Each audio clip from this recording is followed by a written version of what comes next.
बिस्मिल्लाहिर्रहमानिर्रहीम। अस्सलाम वालेकुम जी, क्या हाल है सबका। उम्मीद करती हूँ खैर खैरियत से होंगे। अच्छा बच्चों, आज हम लोगों ने 10th क्लास के मैथमेटिक्स की एक्सरसाइज 2.6 शुरू करनी है। 2.5 तक हमारा कंप्लीट हो गया था। क्वेश्चन 1 में लिख के रखा हुआ है, बुक आपके पास मौजूद है और मैंने उर्दू इंग्लिश दोनों में क्वेश्चन लिख के रखा हुआ है। मैं आपको पढ़ के बताती हूँ, बुक अपने सामने रखें। Using synthetic division find quotient and reminder.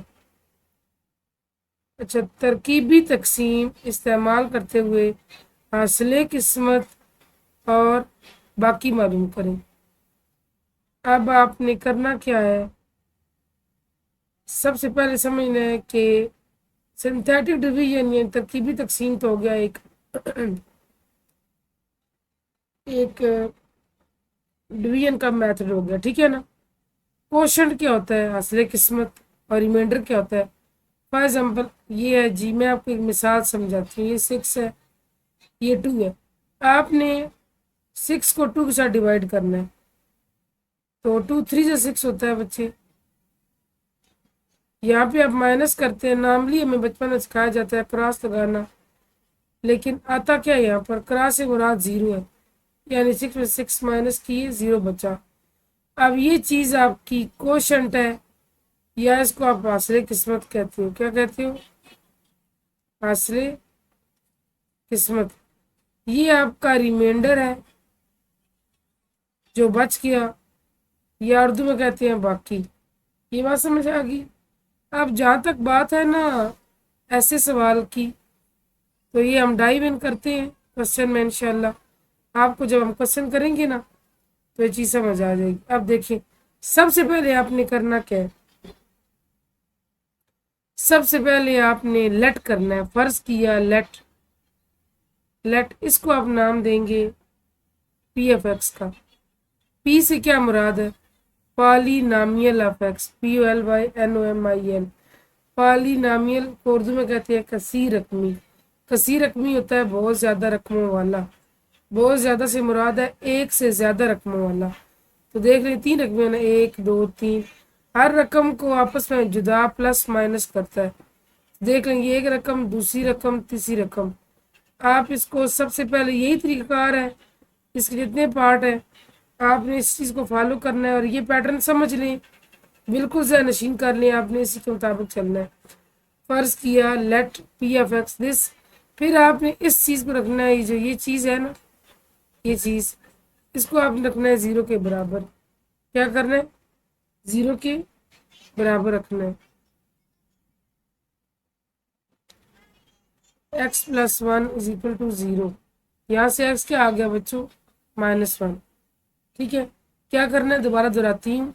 सबसे पहले जो आपको दिया गया है क्वेश्चन में, ये कहा गया ना कि आप सिंथेटिक डिवीजन मालूम इस्तेमाल करते हुए क्वोशंट और रिमाइंडर मालूम करें। हासिले किस्मत और बाकी मालूम करें। हासिले किस्मत और बाकी। आपने पहले करना क्या है कि जो रकम गिवन है, ये जो इस तरफ रकम है डिवीजन के साइन के, इसको आप पी एफ एक्स का नाम दे दो, और जो इस तरफ छोटी रकम है उसको आप 0 के बराबर रखो और एक्स की वैल्यू फाइंड आउट कर लो। ये आपने 2 स्टेप्स कर लिए। स्टेप नंबर 3 क्या है, अब आप ऐसे स्ट्रक्चर बनाएं। ठीक है, बना लिया। स्टेप नंबर 4, यहाँ आप नोट करें कि एक्स स्क्वायर, फिर एक्स की 1 पावर, फिर एक्स है ही नहीं, यानी कि इसमें कुछ भी वैल्यू मिसिंग नहीं है, सब कुछ आपको तरतीब के साथ दिया गया है। ठीक है, यानी आपने यूं करना है कि पहले 2 पावर है, फिर 1 पावर है, फिर 0 पावर है। अब देखिए चीज़ ये तरतीब के साथ आई हुई है ना, ये आपने ज़रूर इस चीज़ को देखना है, इसी पे हमारा सारा निसार है। वरना अगर आप यहाँ मिसिंग पॉइंट को आइडेंटिफाई नहीं करते, यानी कईयों में x³ वाली पावर भी होगी, कईयों में x4 वाली भी होगी, तो हो सकता है दरमियान में स्क्वायर वाली कीमत ना दी हुई हो। खैर, ये ज़्यादा आपको कंफ्यूज होने की ज़रूरत नहीं है। आप ये देख लें कि 2 पावर, 1 पावर, 0 पावर, ठीक है, तो इनके कोएफिशिएंट्स लिखने हैं। इस रकम में ना एक्स के कोएफिशिएंट लिखने हैं, क्या करना है, एक्स के कोएफिशिएंट लिखने हैं, क्या करना है, एक्स के कोएफिशिएंट लिखने हैं। एक्स स्क्वायर का 1 है, एक्स का 7 है प्लस, और आगे आगे -1। ये इसको सिर्फ 1 नहीं लेना, माइनस समेत इसको कबूल करना है, वरना आपका क्वेश्चन गलत हो सकता है। अब आप क्या करोगे, जो आपने ये चीज़ निकाली है ना, ये चीज़ -1, वो आप यहाँ लगा दो। गौर समझे, अगर आपको समझ आ गया तो आपके लिए क्वेश्चन करना कुछ मुश्किल नहीं होगा। सबसे पहले आप इस चीज़ को एज इट इज़ नीचे उतारें, इस चीज़ को एज इट इज़ नीचे उतारें, थोड़ा सा ऊपर करती हूँ जब समझ आए। फिर आपने इन दोनों करना है मल्टीप्लाई, इन दोनों क्या करना है, मल्टीप्लाई। ये चीज़ 1 एज इट इज़ नीचे उतारा, इन दोनों को मल्टीप्लाई करें, 1 1 से 1 -1 आएगा। अब इनको प्लस माइनस करना होगा, 7 में से 1 गया 6, और साइन आएगा बढ़ेगा, बड़ा प्लस का है तो प्लस, ना भी लगाए तो फर्क नहीं पड़ता। सिमिलरली फिर आपने इसको और इसको आपस में करना है मल्टीप्लाई, 6 1 जा 6, ये -6 आएगा। ये आपके पास आ गया, दोनों माइनस क्यों ना, तो आपस में प्लस रहते हैं, साइन आता है माइनस का। यहाँ एक चौकटा सा बना दे, बना लिया। अच्छा अब देखिए, जो ये चौकटे वाली चीज़ सबसे आखिर में चीज़ जो रह जाएगी ना, सबसे एंड पर, जिसके बाद आपका सवाल ख़त्म है, और कुछ नहीं करना, that would be your remainder. वो आपका क्या होगा, बाकी, क्या होगा, बाकी। अब बारी आती है हासिल किस्मत की। हासिल किस्मत आपका ये, अब इसको करना है अरेंज। नहीं कैसे, आपने जब इनिशली ये रकम ली सारी, तो ये शुरू हो रहा था x² + 7x - 1 से। अब ये x से जो आप हासिल किस्मत लिखोगे ना, इस स्क्वायर से एक पावर कम हो जाएगी, यानी 2 है तो 1 पावर होगी। अगर यहाँ क्यूब होता 2 पावर आती, कैसे मैं बताती हूँ। ये 1 है ना, तो आप इसको अब 1x लोगे, तो 1 साथ लिखा नहीं जाता, सिंपली क्या होगा x। अब यहाँ लिखिए कोशंट, ये आपका आएगा x, और ये 6 है तो प्लस का 6। अब आप ये नोट करें, मैं दोबारा समझाती हूँ, आप कंफ्यूज ना होइएगा, कि आपके सवाल में x² था, जवाब में x आ रहा है, यानी कि एक पावर कम आ रही है। सिमिलरली ये बाकी रकमों के साथ जो जो आप क्वेश्चन करेंगे ना, वैसे से आपको समझ आएगा। चलिए मैं दोबारा समझाती हूँ आपको, ये आपका आंसर निकला है, मैं दोबारा आपको समझाती हूँ। क्वेश्चन है कि तरकीबी तकसीम इस्तेमाल करते हुए हासिल किस्मत और बाकी मालूम करें। सिंथेटिक डिवीजन इस्तेमाल करते हुए आप कोशंट और रिमाइंडर फाइंड आउट करें। आप जो रकम गिवन है, सबसे पहले क्या करें, जो थोड़ी सी बड़ी रकम है उसको PFX का नाम दें, बस नाम देना है, ठीक है। और जो ये इस तरफ है x+1 जो होगा, x+2 होगा, x -3 वट एवर जो भी होगा, उसको आप 0 के बराबर रख के x की वैल्यू निकाल लें। हो गया ये चीज़ भी। फिर आप सिंथेटिक डिवीजन के लिए ऐसे एक बनाए पैटर्न, और जो आपको ये रकम गिवन है x² + 7x - 1, इनके कोएफिशिएंट्स जिनको उर्दू में कहते हैं अददी सर, वो लिख लें। इसका 1 है, इसका +7 है, इसका -1 है, लिख लिया। फिर आप ये 1 एज इज नीचे उतारें, और यहाँ जो कुछ होगा उसको यहाँ मल्टीप्लाई करना शुरू कर दें।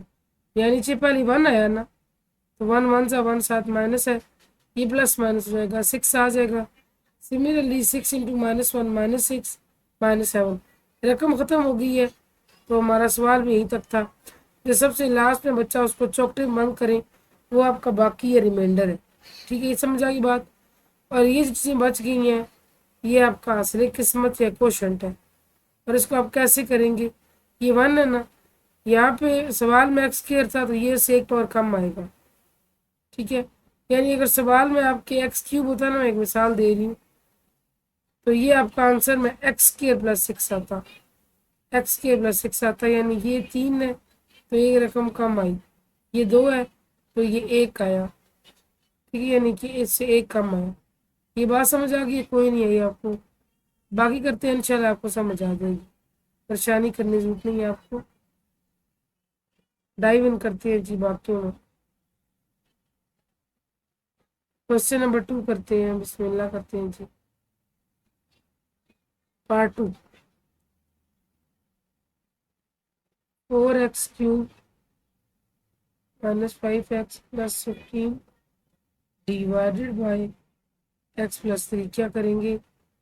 सबसे पहले आपको मैंने क्या बताया था, लेट करना है।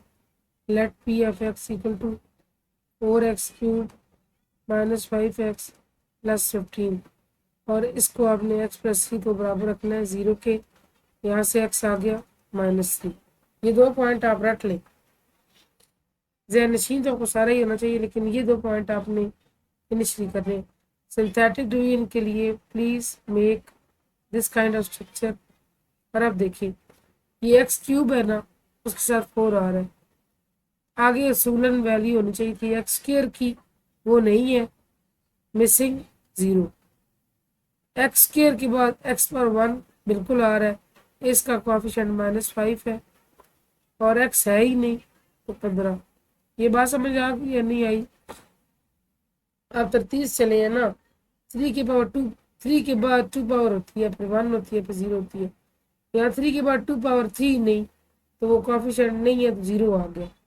ठीक है, अब यहाँ -3 है, इसको यहाँ लिख लें और इसको एरो का निशान बना के एज इट इज नीचे उतारें। इन दोनों को आपस में कर दें मल्टीप्लाई। 4 3 = 12, साथ आएगा माइनस, तो ये -12 भी आ गया।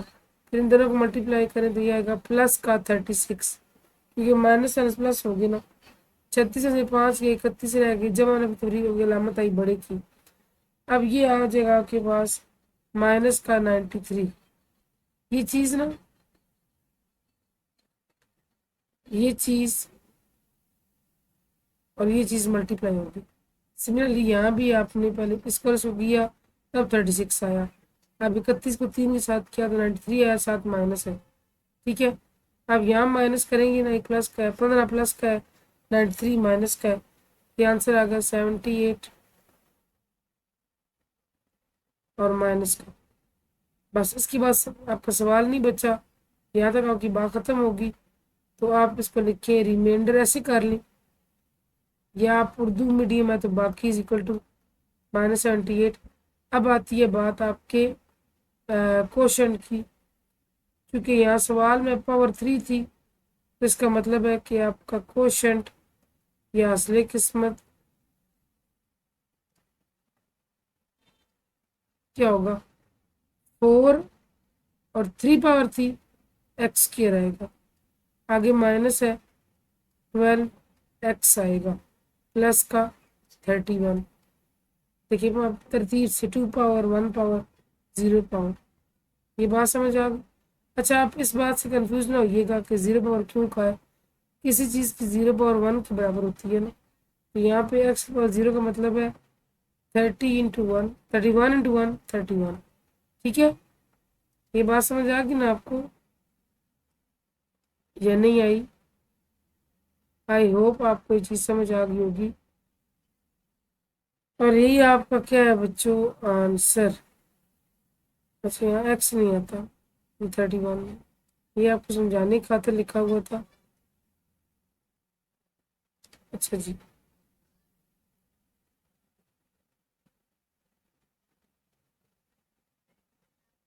पार्ट 3 की तरफ बढ़ते हैं।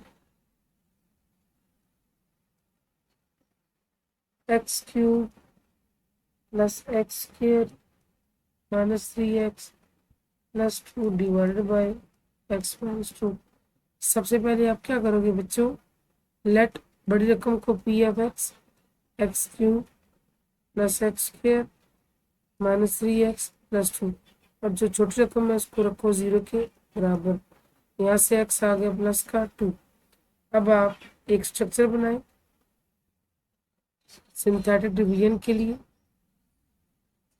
अब ये x³ है, यानी कि यहाँ पे कोएफिशिएंट 1 है, x² है यानी कि यहाँ पे कुछ साथ क्या है 1, और यहाँ पे x है तो -3, आगे 2।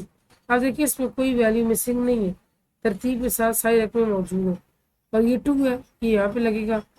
इसको सबसे पहले नीचे उतारें, फिर आप इसको और इसको मल्टीप्लाई करें, 1 ज़ा 2 आ गया, दोनों प्लस किया 3 बन जाएगा, फिर ये 3 इस 2 से मल्टीप्लाई हो जाएगा, 3 2 सा 6, प्लस का 6 है, माइनस का 3 है, प्लस का 3, फिर ये 3 इस 2 से मल्टीप्लाई हो जाएगा 6 और 7, 6 और 2 8। यहाँ से आपने क्या करना है, आपका आर या बाकी क्या है, रिमाइंडर 8। क्वेश्चन की जहाँ तक बात है, अब आप यहाँ से तरतीब से लिखना शुरू करें और ज़हन नशीन करें कि सबसे बड़ी पावर एक्स क्यूब थी, तो ये 1x² यानी कि x² प्लस 3x प्लस 3, ठीक है, ये आपका आंसर आ गया। ये हो गया जी question 1 complete. Now let us proceed to question number 2। Question number 2 में क्या कहा जा रहा है, बुक अपने सामने मौजूद रखें। कहता है कि तरकीबी तकसीम के इस्तेमाल से एच की कीमत मालूम करना आपने यही है, सिंथेटिक डिवीजन नहीं है, लेकिन आपने अब एक एक्स्ट्रा काम क्या आ गया, एच की वैल्यू फाइंड आउट करनी है। अब देखिए इसमें क्या लिखा हुआ है, बुक आप बच्चे अपने सामने रखें। यहाँ से मैं क्वेश्चन पढ़ सुनाती हूँ आपको। अदद 3 कसीर रकम, मैंने भी नाम लिया ना, पहले आपको सवाल करा पॉलिनोमियल ऑफ एक्स का पता है कि पी एफ एक्स किसी रकमी कहते हैं, 2x³ माइनस 3hx² प्लस 9 का 0 है। इसका मतलब पता है क्या है, इसका मतलब ये है कि जब आप इस चीज़ को इसे पुट करें ना इस सही रकम के अंदर, आंसर आपका 0 आए। ये बुक वाला कह रहा है, लेकिन आप बताएं क्या हमने पुट किया, अभी नहीं पुट किया ना, तो पुट करते हैं, देखते हैं जी कि क्या उसकी बात दुरुस्त साबित होती है नहीं होती। आपका काम ये है कि आप जो आपको अब यहाँ लेट नहीं करना पी एफ एक्स, क्यों, क्योंकि आपको पी एफ एक्स ऑलरेडी दिया गया है, ठीक है, टू एक्स क्यूब है ना, क्यूब है बच्चे,3hx² प्लस 9, ये बात समझ आ गई। और आपको अदद क्या दिया गया, 3, ठीक है। अब आपने यहाँ सिर्फ एक लेट नहीं लिखा, क्यों, क्योंकि आपको ऑलरेडी दिया गया था। सिंथेटिक डिवीजन के लिए बच्चों आपको से बना लें, x³ है उसके साथ 2 कोफिशिएंट है, x² है उसके साथ -3h है। असूलन आगे रकम x की होनी चाहिए थी ना, यानी 2 3 पावर 2 पावर 1 पावर पे 0, पर यहाँ पे वो x रकम नहीं है तो 0। हाँ x के बगैर यानी कि x के 0 वाला रकम मुझे वो है 9। ये बात समझ आई है, दोबारा बताती हूँ मैं आपको बच्चों। ये चीज़ आपको गिवन है ना कसी रकमी, इसमें सबसे पहले क्यूब पावर है, फिर 2 पावर है, 2 के बाद x की पावर 1 होना चाहिए था ना, यानी ये 1 लिखा नहीं जाता ना, सिंपल x आता है, वो है ही रकम है ही नहीं। तो देखिए क्यूब वाली के साथ 2 है, स्क्वायर वाली के साथ -3h है, x वाली रकम है ही नहीं, 0 लिखा, और x के बगैर का आ गया 9। अब आप अदद 3 की बात हो रही है, वो 3 आप यहाँ लिख लो,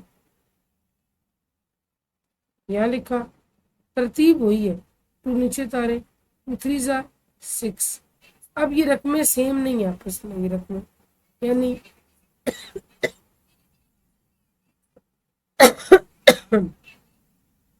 बहुत माजूद था, वो थोड़ा सा सेहत का प्रॉब्लम चल रहा है। अच्छा जी, अब ये दोनों रकमें सेम नहीं है, तो ये इस तरह आएगा 6 -3h। अगर एक जैसी होती तो आपस में घुल मिल जाती, प्लस माइनस हो जाती, पर एक h वाली है और एक ये गिनती है, ठीक है ना, कांस्टेंट है, तो दोनों में सेम नहीं है। अब आप इन दोनों को मल्टीप्लाई करेंगे, यानी कि 3 × 6 -3h ऐसे, ठीक है, और ये अब 0 में प्लस जाएगा तो एज इट इज़ ये यूँ आ जाएगा। अब ये इसके साथ फिर मल्टीप्लाई होगा, ठीक है, तो ये 3 3 ज़ा 9 × 6 -3h। ये बात समझ आ गई है, कोई नहीं आई। अच्छा जी, अब देखिए कि ये 9 है और ये 9 × 6 -3h है, दोनों रकमें सेम नहीं है तो आप ये ना कीजिएगा कि 9 × 9 18 बन गए, ये डिफरेंट रकमें हैं, तो ये ऐसे आएगा 9 + 9 × 6 - 3h। अब रकम खत्म है ना आगे, ये आपको समझ आ गया बच्चों या नहीं आया? तो ये आपका रिमाइंडर बन गया। अब बात ये है ना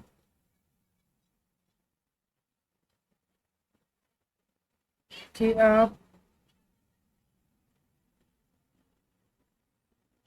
यहाँ पे बाकी लिख लो, रिमाइंडर क्या है आपका 9 + 9 × 6 - 3h, ठीक है।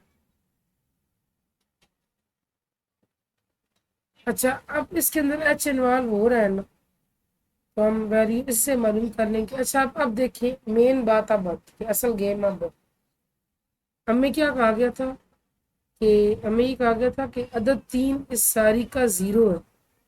मतलब उसके कहने का, बुक वाले कहने का मतलब ये था कि जब इस अदद 3 के साथ डिवाइड करेंगे तो यहाँ बाकी में 0 आएगा, लेकिन 0 नहीं आया ना। वो कह रहा है बुक वाला 0 आएगा, हमारा ये आंसर है, उसका आंसर हमारा आंसर बराबर हो गया, उसका आंसर हमारा आंसर आपस में क्या होगी, बराबर। यहाँ आप एक जुमले को लिखेंगे कि according to the condition of question. अब ये जुमला आप लिखना लाजमी है। यहाँ से आप करें 9 + 9 × 6 - 3h = 0। ये हमारा जवाब, ये उसका जवाब, दोनों आपस में क्या हो गए, बराबर। बात समझ आई कोई नहीं आई? ये चीज़ आपने, ये स्ट्रेटजी आपने तकरीबन बहुत सवालों में सवाल करनी होगी। सिर्फ इस एक्सरसाइज की बात मैं नहीं कर रही, बहुत सी एक्सरसाइज में ये बात समझ लें। अब यहाँ से आप बारी बारी h के साथ हर चीज़ अलहदा करेंगे। पहले आप एक काम करें, ब्रैकेट हल कर लें। 27h = 0। अब आप देखिए 54 और 9 एक जैसे हैं, एक जैसी रकम है ना, सेम नेचर की हैं, प्लस हो रही हैं। 63 - 27h आ गया। अब आप h के साथ बारी बारी रकमें लगा करें। ये प्लस का 63 है, उधर जाके माइनस का 63 हो गया, और ये अकेला रह गया। दोनों तरफ माइनस आए, कट गए। 27h = 63। h के साथ क्या फालतू है, 27 क्या हो रहा है, मल्टीप्लाई।